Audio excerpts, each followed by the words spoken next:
Hello dear students.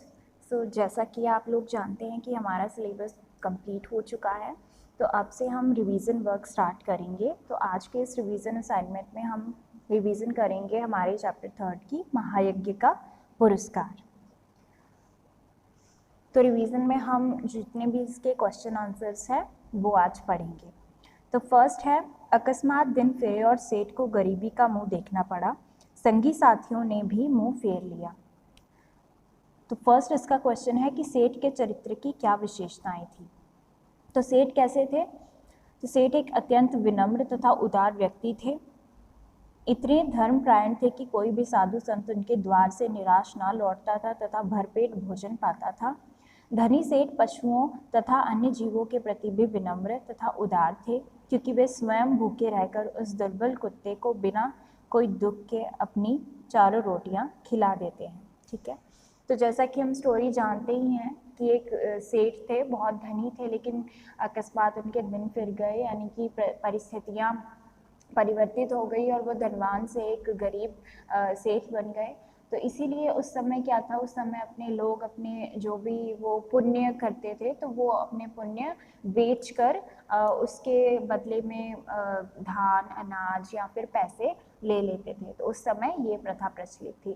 तो इसीलिए वो जो सेठ था उन्होंने भी ऐसा ही किया। उन्होंने जितने भी अपने पुण्य किए थे, यज्ञ किए थे, उन्होंने बेचने का फैसला लिया। वो इसी तरह से धना सेठ के पास गए, जो उनकी पत्नी थी सेठानी, उनको कुछ शक्तियाँ प्राप्त थी जिससे वो भविष्य भूतकाल देख सकती थी। तो इसी तरह से कहानी आगे बढ़ती है। तो यहाँ पर है कि संगी साथियों ने भी मुंह फेर लिया। पंक्ति द्वारा समाज की किस दुर्बलता की ओर संकेत किया गया है? तो उपयुक्त पंक्ति में समाज के स्वार्थपूर्ण व्यवहार की ओर संकेत किया गया है। सेठ सभी साधु संत को दीक्षा देते थे तथा अन्य दीन दुखियों की भी सहायता करते थे, परंतु जब धनी सेठ को गरीबी का मुंह देखना पड़ा तो उसके जो सभी संगी साथी थे उन्होंने भी सबने उनका साथ छोड़ दिया, उनसे मुंह फेर लिया और उनकी सहायता के लिए कोई भी आगे नहीं आया। अतः इससे हमें पता चलता है कि समाज में स्वार्थी लोग भी अत्यधिक रहते हैं। अगला प्रश्न है कि उन दिनों क्या प्रथा प्रचलित थी? सेठानी ने सेठ को क्या सलाह दी? तो बच्चों, जैसा कि मैंने बताया कि उन दिनों यज्ञों को बेचने, अपने जो पुण्य कमाते हैं उनके फल को बेचने की प्रथा प्रचलित थी।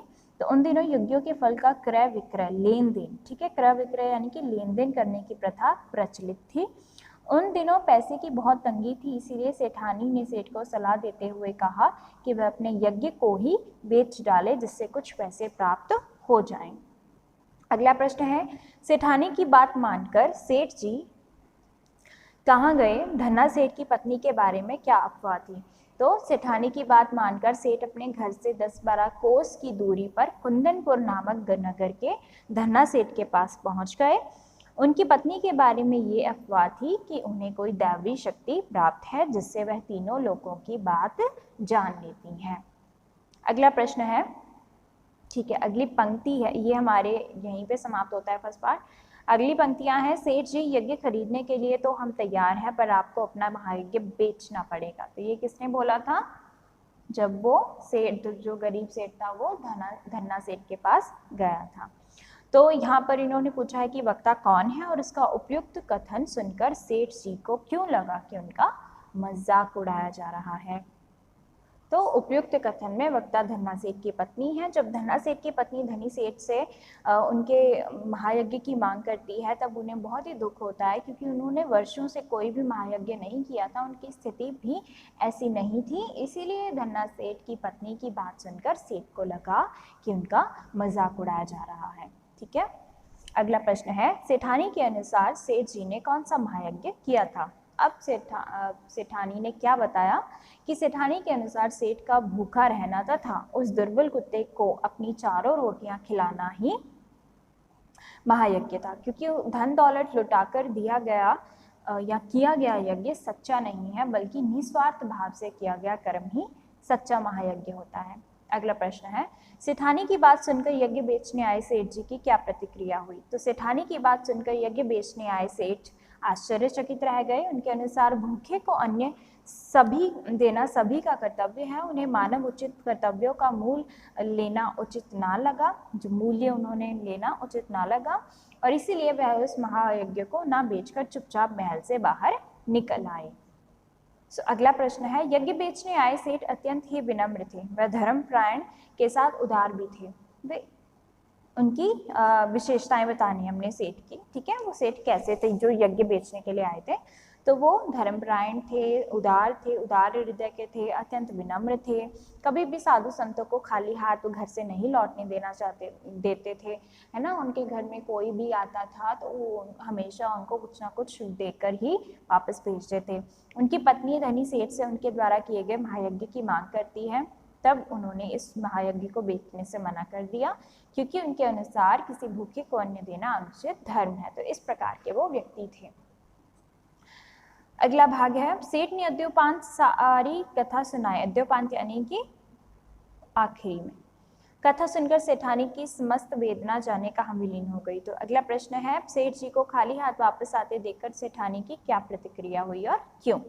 तो सेठ जी को खाली हाथ वापस आते देखकर सेठानी आशंका से कांप उठी और हैरान रह गई, क्योंकि वह पैसे की बड़ी बड़ी आशाएं लगाए बैठी थी, और इसीलिए जब सेठ जी को खाली हाथ वापस देखा तो वह एक क्षण के लिए आश्चर्यचकित रह गई।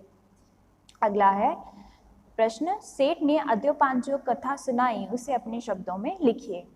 तो आइए जानते हैं कि सेठ ने बाद में आके सेठानी को क्या कहानी सुनाई थी। तो सेठ ने कहा कि प्रारंभ में उन्होंने एक दुर्बल तथा मरणासन कुत्ते को देखा। मरणासन यानी कि जो मरने की कगार पर था, जिसके कारण वह उसे धीरे धीरे 4 रोटियां खिला दी, जिस कारण उन्होंने कुंदनपुर पहुंचने पर धना सेठ की पत्नी ने उसे कुत्ते को रोटियां खिलाने वाला महायज्ञ को बेचने को कहा, लेकिन वह उसे नहीं बेच पाए, ठीक है, नहीं बेच पाए और महल से वापस घर की ओर चल दिए। यही कारण था कि उन्हें पैसे प्राप्त नहीं हुए। ये कथा उन्होंने अपनी पत्नी को सुनाई वापस आके। सेठ जी की बात सुनकर सेठानी की समस्त वेदना क्यों विलीन हो गई? तो सेठ जी की बात सुनकर सेठानी की जो समस्त वेदना थी, यानी कि दुख था, वो विलीन हो गया, यानी कि शांत हो गया या गायब हो गया कह सकते हो आप, क्योंकि वह अपने पति के लिए प्रसन्न थी। उसके पति ने विपत्ति में भी अपना धर्म नहीं छोड़ा, अतः वह अपने पति के कर्म से अत्यधिक प्रसन्न हुई, जिस कारण उसकी समस्त वेदना विलीन यानी कि दूर हो गई, भाग गई। महायज्ञ का पुरस्कार कहानी के द्वारा लेखक ने क्या संदेश दिया है? तो कहानी महायज्ञ का पुरस्कार का संदेश ये है कि सच्ची कर्तव्य एवं निस्वार्थ भाव से किया गया कर्म किसी महायज्ञ से कम नहीं होता। प्राणियों की सेवा ही नारायण की सेवा होती है। स्वयं का कष्ट सहन करके दूसरे का कष्ट का निवारण करना ही मानव धर्म है। इस कहानी में भी सेठ जी स्वयं भूखे रहकर दुर्बल कुत्ते को रोटी खिलाते हैं, और यही मानव का सर्वप्रथम कर्तव्य है। तो बच्चों, ये था हमारा पाठ महायज्ञ का पुरस्कार। इसको अच्छे से लर्न करना, और जब भी आपको ये आंसर लिखते हो तो उसको ध्यान से लिखना, ठीक है, अच्छी पंक्तियों का प्रयोग करके, अच्छे अच्छे शब्दों का प्रयोग करके, ठीक है। और जितना क्वेश्चन पूछा जाए आपने उतना आंसर देना है, वो भी कहानी के अनुसार। और हमेशा आपने कोशिश करनी है कि आप एक दो पंक्तियों में अपने आंसर को ख़त्म ना करें, उसको थोड़ा और एलाबोरेट करें, ठीक है, एक्सप्लेन करें उसको, जो आपको क्वेश्चन पूछा गया है, ठीक है। ज़्यादा से ज़्यादा लिखने की कोशिश करें और थोड़ी स्पीड पर भी अपना ध्यान दें, ठीक है। ओके स्टूडेंट्स, ये था हमारा आज का revision work. Thank you and have a nice day.